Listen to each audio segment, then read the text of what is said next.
Hello guys, നിങ്ങളുടെ bike നിങ്ങൾക്ക് uncomfortable ആയിട്ട് തോന്നാറുണ്ടോ?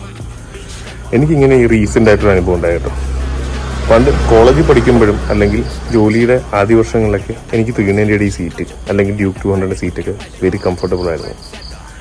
കാലക്രമേണ ജോലിയെ കിട്ടി നമ്മൾ ഹോട്ടൽ ഫുഡൊക്കെ പുറത്തുനിന്ന് കഴിച്ച് ഈ സീറ്റ് എനിക്ക് തീരെ കംഫർട്ടബിൾ അല്ലാതായി, ഭയങ്കര അൺകംഫർട്ടബിളായി.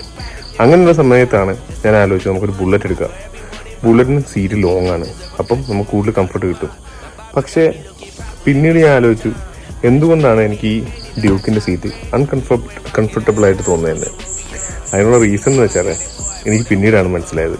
ഞാൻ രണ്ടും കൽപ്പിച്ചൊരു ജിമ്മിൽ പോയി ചേർന്ന് ഒരു 4-5 മാസം വർക്കൗട്ടൊക്കെ ചെയ്ത് കഴിഞ്ഞപ്പോഴത്തേക്കും ഈ സീറ്റ് എനിക്കിപ്പോൾ പെർഫെക്റ്റ് ആണ്.